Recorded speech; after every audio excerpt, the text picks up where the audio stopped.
Module 4, Philosophy of Religion, Lecture 4B, Reasons to Believe. The choice to be religious. Pascal's wager. Blaise Pascal, 1623 to 1662, taught that religious faith is based on a wager. Pascal was a gambler, but also a religious Christian. He taught if you choose to believe there is a God and God exists, you get an eternal reward. If there is no God, you have lost nothing. If you choose not to believe and there is a God, you get eternal punishment. If there is no God, it does not matter. Therefore, choosing to believe is the best bet. Eternal reward against eternal punishment. It's known as Pascal's wager, the choice to believe. American philosopher William James, 1842 to 1910, one of the founders of the pragmatic school of philosophy, built on Pascal's ideas. He taught that one can make a choice to believe, and choosing to believe can lead to real belief. One should believe for pragmatic reasons. Better the belief in God because it leads to a healthier, better life. Is it true? Pragmatic truth means truth is whatever works, whatever helps you.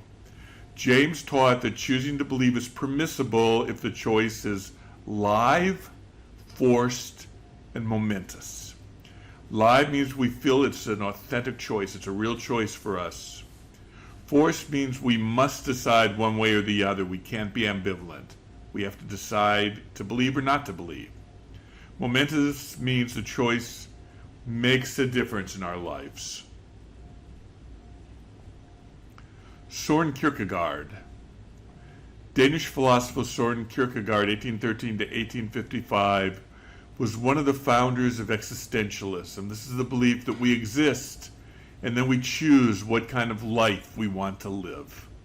Kierkegaard was a fideist who believed that you cannot use philosophy to try to prove God. You simply must decide to believe. One should take a leap of faith, a phrase he invented. He was a religious existentialist, unlike later existentialists such as Friedrich Nietzsche and Jean-Paul Sartre, who were atheists. Kierkegaard taught there are three ways to live. There is the aesthetic life, based on pleasure. Just spend your life pursuing fun and pleasure. Many people do that. There's the ethical life based on doing the right thing. He felt that the people of Copenhagen, where he lived, married, raised families, went to church each Sunday, followed all the ethics, but they lacked passion. He broke up with his beloved fiancée to pursue a life of philosophy. Finally, there is the religious life, based on the story of Abraham and the binding of Isaac in the book of Genesis. His book, Fear and Trembling, describes how his hero set aside ethics to live a life of passion, to live according to God's will. He admires Abraham's life of infinite resignation. Miracles. It is common to see miracles as proof of God. Regarding miracles, David Hume, we've met him before, said there are two possibilities. Either we can believe that nature took its usual course and obeyed its own laws, which we know to be true through our experience, through science, or else we can believe that the laws of nature were suspended, something that we can only know through eyewitness testimony. Given the choice between believing such testimony and believing our own experience of how nature works, the logical choice is to believe that God did not change the laws of nature.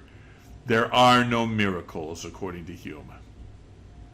To quote Hume, a miracle is a violation of the laws of nature, and as a firm and unalterable experiences establish these laws, the proof against a miracle from the very nature of the fact is as entire as any argument from experience can possibly be imagined. Of course, as mentioned earlier, Hume was a skeptic not only about miracles, but about God, causation, inductive reasoning. But he said, we don't experience miracles, we experience nature and science, therefore miracles do not exist. Regarding miracles, Benedict Spinoza taught that people look for God in the violations of natural law. God parts the sea. God's existence is proved when seas part, the sun stands still, or man is raised from the dead. When the world behaves according to its natural laws, there is no proof of God. To quote Spinoza, they suppose, forsooth, that God is inactive as long as nature works in her accustomed order, and vice versa. The power of nature and natural causes are idle as long as God is acting. Thus they imagine two powers distinct from one another, the power of God and the power of nature. Either nature goes about its natural business, or else God intervenes and changes nature. And Spinoza believes this is a false choice. To Spinoza, nature itself is the miracle. When nature acts according to its laws, that is the miracle. When Einstein was asked if he believed in God, he famously answered, "I believe in Spinoza's God." For many religious people, nature is the miracle. To quote the poet William Blake, to see a world in a grain of sand and a heaven in a wild flower, hold infinity in the palm of your hand and eternity in an hour. He was one of the romantic poets that saw the spirit of nature, auguries of innocence. God and ethics. There's one more proof of God based on ethics. Without God, how can we say anything is ethical? Dostoevsky wrote in The Brothers Karamazov, quote, "If there is no God, then everything is permissible," unquote. This point of view is attacked by Socrates in Plato's dialogue Euthyphro. Euthyphro, bringing his father up on criminal charges for killing a slave, claims that piety is whatever the gods will. What is good, what is bad, it's whatever the gods say is good or bad, or today we would say whatever God says is good or bad. Socrates argues something different. Is something good because the gods will it, or do they will it because it is good? Let me quote that again. Is something good because the gods will it, or do they will it because it is good?